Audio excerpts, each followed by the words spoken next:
Welcome to Living in Color. I'm your host, Farah Nasser, and this week I'm joined by Arti Patel, who is a lifestyle journalist, Thomas Milne, who is a lawyer, and Dr. Ani Noram, a physician. JP Manabat also joins us. He is a dancer, and they're all here to talk about diversity, culture, and representation when it comes to employment. And you're all from different careers, from the media, law, medicine, and the arts. So I'm sure we have a lot to talk about. Let's start, though, with representation when you decided your careers. Did you see lawyers or journalists, physicians, dancers who looked like you? And JP, I'll start with you. When I first started dancing, there wasn't many Filipinos back, I guess, through social media that I could look up to, but there was one Pacific group that actually won a competition. They were called Jabberwockies, actually. They're a group of like Asian dancers or Filipinos dancers, sorry. But in terms of career-wise, like they provided a role model for communities in the industry community, as school community, in my field that Asians can dance, if I can say. Right. So like they provided or carved a pathway for like myself to like dance or like enter the field or let other people or producers know that like Asian people can dance. Can dance. I mean, I think anybody can dance, right? If they I guess, are given like, the opportunity. wise. Yeah, but professionally, right? Okay, Thomas, I saw you were nodding in agreement. Talk to me about how you felt. The way I felt, I didn't see a lot of Indigenous lawyers growing up. I went to school in Ottawa, I went to school in UBC, but when I was in Ottawa, I saw one Indigenous law firm there, and that was kind of like a shining light for me. You know, I realized that there are people out there that are, like me, Indigenous backgrounds and practicing law. And so, but other than that, I didn't see a lot of Indigenous lawyers. In fact, actually, you see Indigenous accused, with a non-Indigenous lawyer, on television or whatever, right? And what's that like? I mean, being represented by somebody who's not like you. Well, you don't have the same lived experience, obviously. Like a non-Indigenous person representing an Indigenous client, I think there are some gaps in understanding. And that can be a barrier to the lawyer properly representing the client, because the lawyer is not going to fully understand where the client's lifestyle or where they're coming from, their background, their community, or anything like that, right? So it represents a challenge. I want to dig deeper into that, but let's talk to you, Arti. I mean, you started an organization based on what it was like for you and people like you who got into the field. So talk to me about that. I think for me it's funny because I always liked writing and I liked the idea of journalism and the sort of fancy side of news, but I would never think in a million years I would actually work there, only because A, didn't really know anybody in the community, B, still don't know anybody in the community, and C, it was just an idea that even your parents couldn't even grasp, like, what is journalism? What is it to be a writer or reporter? So for me, it was always kind of in the back of my mind, like, this is fun, but I don't think I'll ever do this. But then when I had the chance to actually go through the program and go through school and actually work in the industry, my eyes had just completely lit up. And then I realized how undiverse it actually was until I started working there. And it hit me in two sort of ways, because I remember when I was young and I was still going into school, a lot of people came up to me and said, well, if you work in journalism, you're going to end up on Omni News. Like, you're going to end up on the South Asian newscast, and you're only going to be able to tell South Asian stories. And that to me was just such a downer, but such a motivation. And this was coming to me from family members. And it pushed me, because why can't I work in a space, and I work in lifestyle now, which is not really diverse, so why can't I work in a space as a South Asian and, succeed in these spaces as well? So now looking back, because I have experience in this career, I realized that these barriers still exist for so many young women, especially.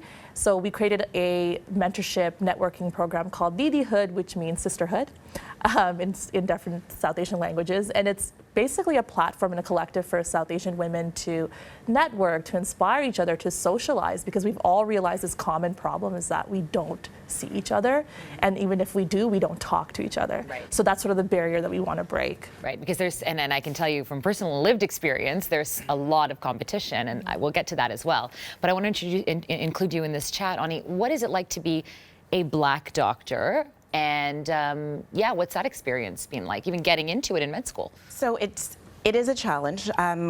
it's hard to find Black physicians. We are underrepresented in medicine. As it so happens, so I'm half Nigerian, half Trinidadian. So in the Nigerian community, there's actually quite a few doctors. So I had seen a couple growing up, but they were older males. In the community, they're kind of considered very like high class. My parents were working class, we were a working class family. So I just saw them as almost like royalty, like something that had nothing to do with my reality. It was only years later, when I was an undergrad, somebody approached my mom about a mentorship program for people who are interested in medicine. And I hadn't really thought about it. I was interested in the sciences and I was doing really well. But again, because I didn't see people that I related to, I didn't think it was really a fit for me. But in entering that mentorship program, it was led by Dr. Eric Larrier, who's now passed, but he was an African physician, and he did this for minorities who were interested in medicine. So they just gave us what I would describe as the dinner table conversation that happens for other people whose parents are doctors, and people whose parents are doctors are actually more likely to get into medicine overall across North America. That's just a trend. And so it's the dinner table conversation about, oh, well, you should be taking these classes right now. You should speak to so-and-so because they might have an interesting research opportunity for you. You should have coffee with so-and-so so you understand what the life of a surgeon is. But where you don't have a family member like that, you don't have access to that conversation, and that does give you more of an advantage, or at least a better sense of a vision towards pursuing medicine. I want to turn the conversation to challenges that you face. I mean, have you ever been the only person of color at the table? Yeah, I've been in newsrooms where I've been the only South Asian, sometimes the only person of color, and I think one of the hardest things is sort of feeling this pressure that you represent everybody. And I learned that really early in my career when I was still an intern at a newspaper, where people would ask me questions about things that were going on in Middle Eastern countries, or things that were like nothing to do with me, but they just assumed that I knew. I don't know why.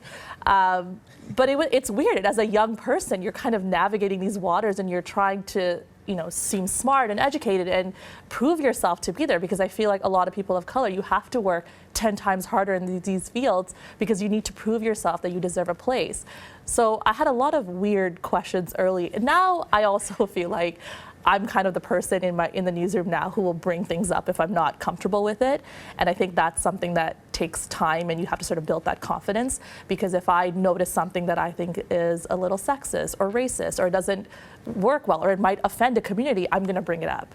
And more journalists, especially now, are doing this, and I think it's great. Like, I think we live in a space, especially on sites like Twitter, where people call each other out all the time. It's a little bit sometimes of a kind of a mob war, but in news, I think it's so important. Like, you need to be diverse. Like, we give the news to Canadians, and Canadians are diverse. Right? Absolutely. And especially we are filming in the city of Toronto, where half the population is from a minority community. Let's talk, Thomas, about you're a member of the First Nations. Are there many lawyers like you, and what has it been like? I mean, law school, even just with other lawyers, have you faced challenges? Yeah, all the time. That happens all the time. Like, for example, I've been part of different organizations at, say, like a professional development event or something like that, where I look around the room and I'm the only either like person of color, really, or certainly only the only Indigenous person there, right?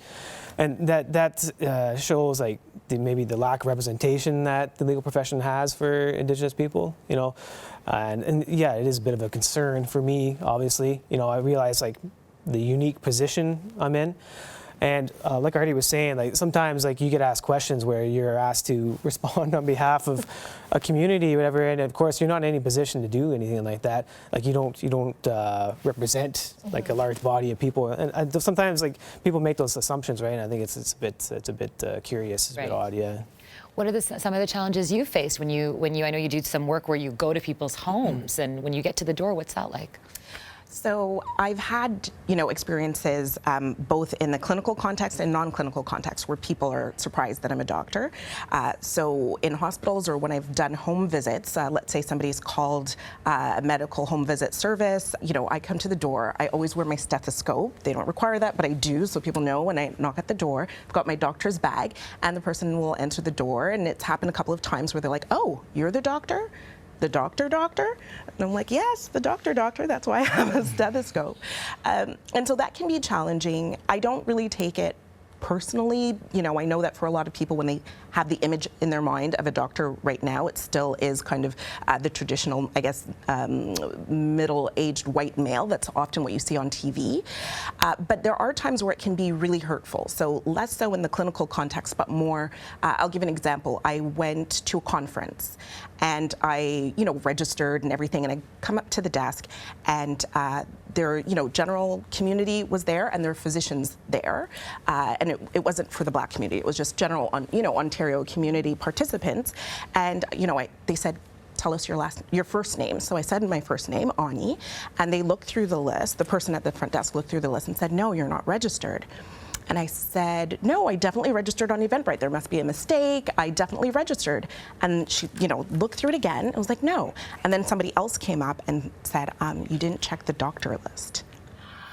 And so the person checked, and of course I was registered. But it was the fact that this person was ready to turn me away, and it did not dawn on them that I could be a doctor. They didn't ask me what my profession is. They asked me my first name. That was hurtful. I can imagine that. Wow. You haven't really faced that, JP, within your context as a dancer, but you have had friends and other people who have been turned away from jobs because of what they look like? Yeah, I think as an artist, we have it differently in terms of obstacles and struggles and challenges. We won't get jobs because we won't fit the role, but also that's understandable because producers want a certain image, and this kind of sucks because media terms, sometimes it's not shown that there's not enough Asian dancers or Black dancers or Indians or and such forth, but behind the scenes there's a lot of us, you know what I mean? Yeah. And we don't face that much problems because we move as a unit, if I should say. But in terms of family problems for Asian dancers, if I should say, usually Filipinos, parents, they don't like us being dancers or artists, as we're usually assumed to be nurses, right, lawyers, teachers, and because of that, it's really hard in terms of family struggles, right, because I have to win over their trust and whatnot. But luckily, they're supportive now. But when I first started dancing, it wasn't the greatest. Wasn't like that, yeah. And I think a lot of people can relate to that in professions that, Ani, my parents were just really wanted me to be a doctor. There was no math and science, and I wasn't good at either of them. And it took people at school, guidance counselors, to say, no, she has a talent somewhere else, and you got to start thinking about that, right? I wanted to, and I'm curious actually to get your perspective on this, but Arthi, you and I have talked about this before, about the competition that exists within our own communities. So there was this notion when I started in journalism that there's only room for one Indian girl or South Asian girl to be on the news. There's only room for one. And I remember, one person telling me who's South Asian and she was in charge of resumes and she wanted to be on air, and she actually would throw out resumes of other South Asian women because she really wanted to get into that role, and she knew that if somebody else came out that was better than her, that's how deep the competition was. I don't think it's like that anymore, thankfully, right? I hope it's not like that anymore. But no, it's interesting. I think this industry is so competitive to begin with. And I think when you have people of color or you have minority groups who are represented, they feel a lot of pressure sort of representing that group, but then there's also a mindset did I get hired because I'm brown? And that's a thought that I've had so many times. Did I get hired because I'm South Asian, or was I hired because I have X, ABC in whatever they're looking for? But for competition-wise, I think we're lucky now that we're sort of in this generation, especially a social media generation, where we can all support each other. I see what JP's saying in that sense of artists supporting artists, and I see it a lot more now, especially since Didihood, where you see a job posting, you send it along. If you see an opportunity, you send it along. Absolutely. Because you want to see more people of color in these spaces. And if we're not supporting each other, we're never going to get there. And in journalism, and I think it's the same with all of our professions, being represented, you telling stories, a lifestyle story on a wedding is usually covered by a traditional Caucasian wedding, whereas an Indian wedding is a totally different game, right? So there's different representation, and then with clients, with patients, and with other people seeing you. So I think it's so important for representation. But let me ask you two, is there competition within your communities, one? And two, is there ever a thought that, I got this gig because I'm of a certain descent? And either of you can jump in. So for medicine, it's a little bit different. So I think there's a strong recognition within the community that there's a need for more Black physicians. So less so of a competition, more so of people really wanting to come together and advocate around that. And I think it benefits society in general. So what you were saying about having better representation, in medicine, we totally understand that diversity makes for better healthcare because there's more people who understand different perspectives, different social barriers, so things like different cultures or experiences of racism and how that affects health. When you have all of those people in the hospitals, out in the community, serving you for your health, that results in better health overall. There's a term called cultural dexterity, meaning that you can actually weave in and out and understand different cultures, and that comes from working in a diverse team. I didn't feel competition with my Indigenous peers in law school, although I think there might have been some idea that there was only one spot for an Indigenous lawyer in X big firm in downtown Vancouver or downtown Toronto. I think that existed. For me, though, I abandoned that idea. I didn't want to be the tokenistic Indigenous person in the law firm. That wasn't the position for me, so I chose a different route. I was either going to, after law school, open my own practice or find an Indigenous law firm where I could, plant some roots and start practice there. And that's I chose going to an Indigenous law firm and working with Indigenous lawyers in a small firm. Thank you all for your comments and being so candid in this conversation. And thank you for watching Living in Color.